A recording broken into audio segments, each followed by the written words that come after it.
So yeah, this is a real conversation that happened with my son. I'm not joking about this. My wife and I looked at each other. My wife witnessed this. We looked at each other like, "What did he say?" He just so this is what happened. My son and I will take full responsibility, whether some might think it's a good thing or a bad thing.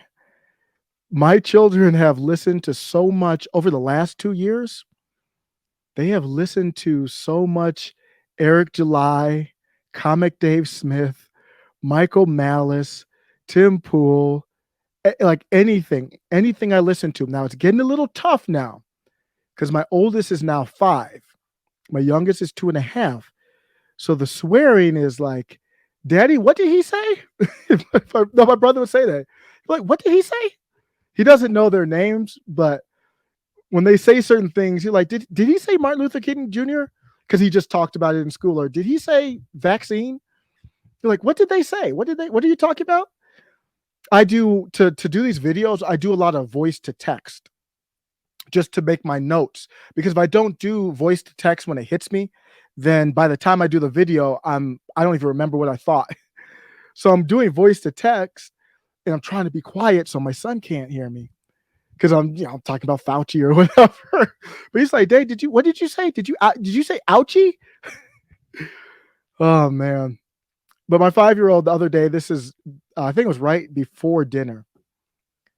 He's talking about the vaccine, probably because I listened to a lot of people who talk about it, the V, and at school, he hears my wife and I, he hears everybody talk about these. They're just like little sponges. Because I don't sit him down and say, "Son, this is the V," and no, no, no. I never even did anything like that. So he's picked this up from listening. He says, "How many shots do you need for the V?" And I'm like, you can see my mind working. He said, "How many shots do you need for the V?" And I didn't respond with a number. My first response was like, "Little bruh, you don't need a V. That's first and foremost," which really is my opinion. Everybody can have their his or her opinion. but notice my first response was like, not with a number, because I didn't answer his question. He could have been like, "Daddy, why didn't you answer my question?" I was like, "Well, hold on. Let's get this clear first."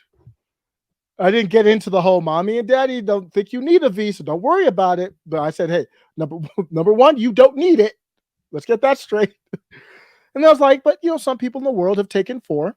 I want to make sure I answer his question. When we're talking about Israel, I think Israel is the only place I'm aware of that's on their 4th for. I think it's still for targeted demographics, and I don't know if it's working. I'm asking a question. I did not make a statement. Doesn't look like. I don't know if it's. I don't know what it's doing. What is it doing? That's just a question. I'm not making a statement. And then right after that, after I say, "Yeah, some people have taken 4," I didn't follow up to find out what he really meant. My wife and I just laughed. It was like, let's just keep this conversation moving. He was like, "Daddy, why does the V need a V?" Kids are savage, man. They just know their reality. They know their truth. He's like, "Why does the V need a V?" I don't know. I didn't say that. I didn't even answer. I just laughed like, good question.